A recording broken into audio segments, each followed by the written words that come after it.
नमस्ते विद्यार्थियों।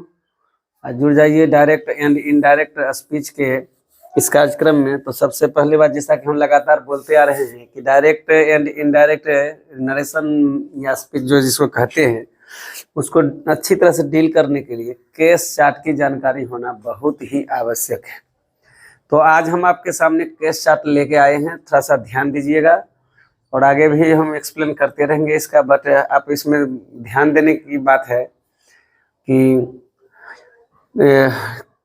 कौन सा केस कैसे किस आधार पर चेंज होगा वहाँ पर, मतलब डायरेक्ट एंड इनडायरेक्ट स्पीच में। तो चलिए सबसे पहले देखिए कि लिखा हुआ है पर्सन। तो पर्सन जरा चेक करते हैं। आप फर्स्ट पर्सन से शुरू कीजिए, चूंकि उसी को शुरू करना पड़ेगा हमको। तो यहाँ पर पर्सन में आप भर दीजिए फर्स्ट पर्सन। फर्स्ट पर्सन में आप ध्यान दीजिएगा कि नॉमिनेटिव केस, फर्स्ट पर्सन के दो नॉमिनेटिव केस होते हैं। एक है आई और दूसरा है वी। ठीक है, क्या है? आई और वी।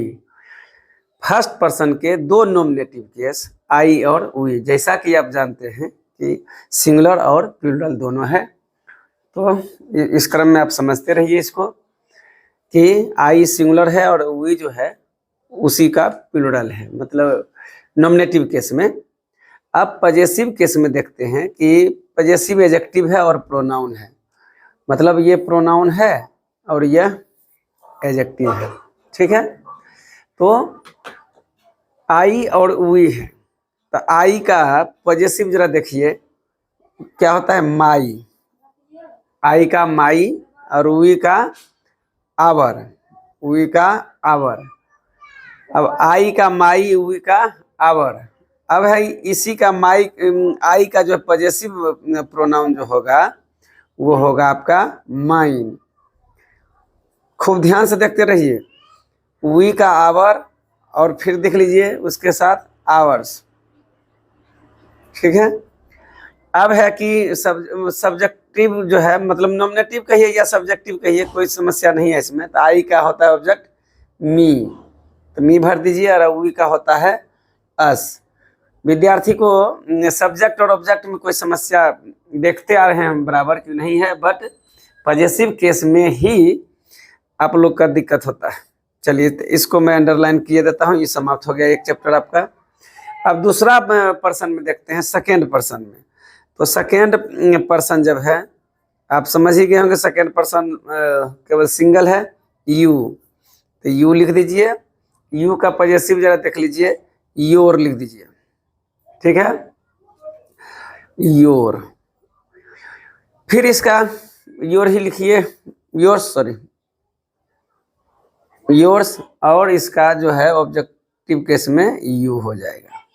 चलिए, तो ये सबसे सरल है आपको याद करने का कि इसमें चूंकि एक ही है, सिंगुलर और प्लूरल की बात नहीं हो रही है इसमें, आप दोनों है इसमें। अब है कि थर्ड पर्सन। चलिए, असली लड़ाई थर्ड पर्सन में होगी, चूंकि इसमें बहुत सारे बैठे हुए हैं ऑलरेडी पहले से ही।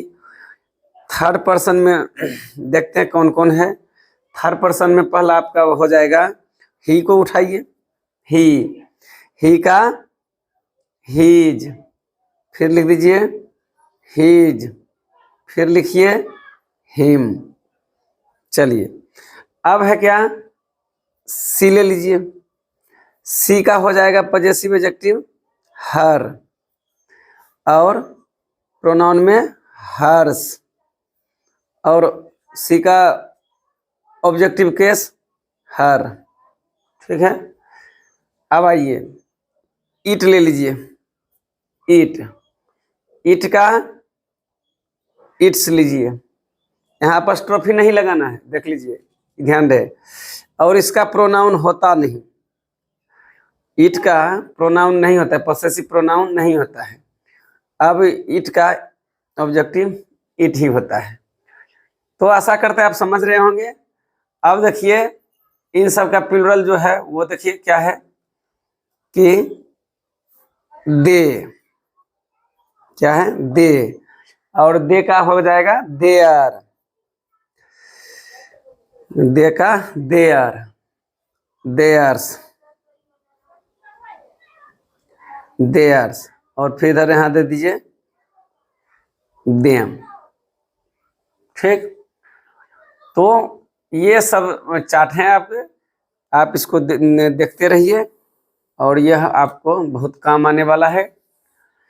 यह आप इसको एकदम माइंड कर लीजिए ताकि आपसे छूटे नहीं एक भी प्रक्रिया नरेशन में, जो कि जैसा कि नरेशन चैप्टर में ही ये सब है, इसको आप भली भांति समझते रहिए।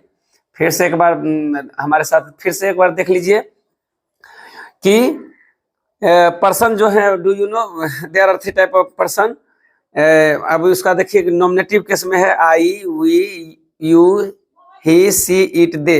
अब इसी का कन्वर्ट हुआ पॉजेसिव में, आई का माई, वी का आवर, यू का योर, ही का हिज, सी का हर, इट का इट्स, दे का देयर। फिर उठाएंगे आई का पॉजेसिव प्रोनाउन माइन, वी का आवर, यू का योर्स, ही का हिज, सी का हर्स, इट का प्रोनाउन होता नहीं, दे का देयर्स।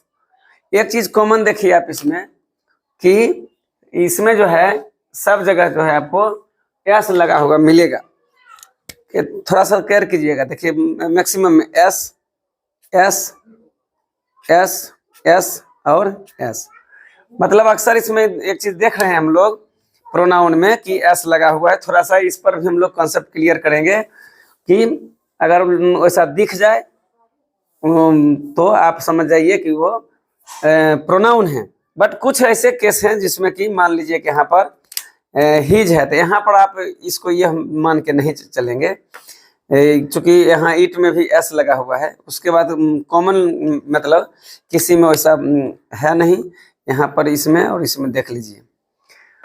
तो ये थोड़े से थोड़ा हल्का सा क्रूशियल है, ज़्यादा नहीं, लेकिन आशा करते हैं कि आप इस बात को समझ गए होंगे। आगे हम फिर नरेशन में बने हुए हैं और डायरेक्ट इनडायरेक्ट में आएंगे। तो आज तक के लिए इतना ही, बहुत बहुत धन्यवाद।